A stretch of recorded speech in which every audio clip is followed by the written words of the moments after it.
Well, you've heard this. The kitchen is the heart of the home. And this time of year, well, that holds very true with family meals, holiday baking, and much more. Yeah, so keeping fire safety top of mind, it's a no-brainer. And I think we can all use a bit of a refresher. This morning, we're sharing tips to keep your family and your home safe, and we have a very familiar face to do that. Firefighter Michael McClear from Escape Fire Safety joins us again with important information as we head into the holiday season. Michael, thank you so much for being here. Thanks for having me in. Absolutely. So Thanksgiving, the most dangerous day for house fires. It is. We're at home, we have family, we have friends. The peak time for those fires is noon until 3 p.m. When we have those meals, we have the dinner, we also get distracted. We have somebody come to the front door, we take that last minute telephone call. So if you do have to leave the stove, make sure you turn the burner off, or better yet, take an oven mitt, take a kitchen utensil with you to remind you, hey, I'm still cooking on the stove. That's the big thing to remember. And stay home when you're cooking or baking.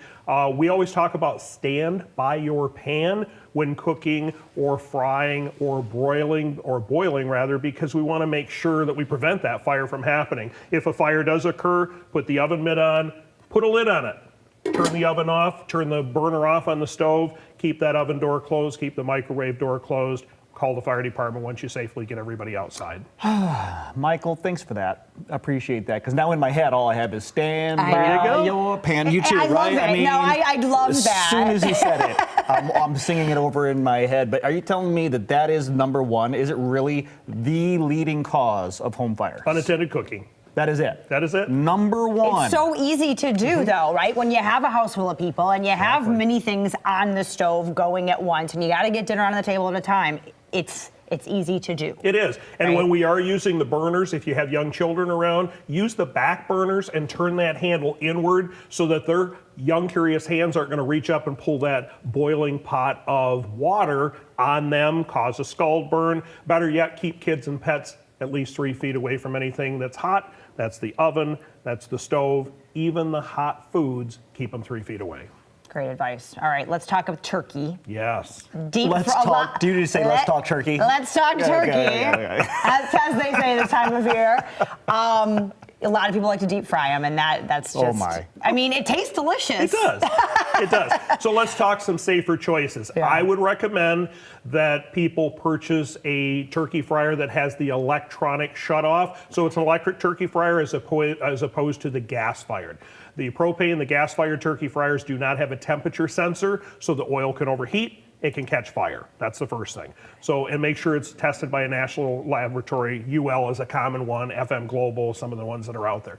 Second thing is, do not rush and put a frozen turkey in any hot oil, and don't overfill the vessel with oil because it's going to boil over. It's going to cause a fire. And never use that turkey fryer, especially the gas-fired ones, indoors, or as many times we have snow this time of year or rainy weather, don't use it even in the garage. It needs to be away from buildings, not on wooden decks, on a stable platform so it doesn't tip over, cause that oil to spill, could burn someone, and again, it could cause a fire, certainly. And going back to the kitchen, if a pan fire occurs, the worst thing we can do is actually remove that pan from the stove, leave it where it is, put the cover on it, because if we carry that burning vessel through the home, we could get burned. It definitely spreads that fire. In my career as a firefighter, I've seen that happen. Wow. Yeah, leave it where it's at. Leave it where it's at. Don't spread the fire. And call 911, even if you're not sure if the fire's out. We would rather arrive and make sure that it's nothing rather than you wake up in the middle of the night and you find you've got a fire on the wall or something of that nature. Well, the best thing that can happen is that you can see this happening before an alarm goes right. off. But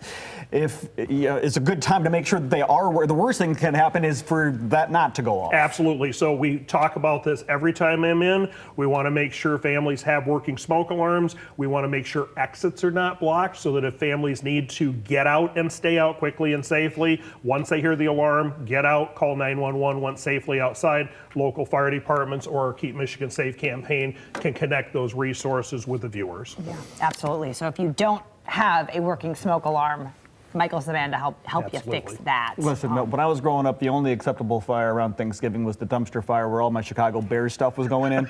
So Hey, let's that try might not happen this year. I might have. So no fire maybe this year. So let's keep things safe. If you want more information, you want to learn more about this, just get a refresher, escapeinc.org. It's important stuff. You don't want the other side of this, right? Yeah. So let's take care of it beforehand. Get those safety tips from Escape Inc. at escapeinc.org. We'll be right back.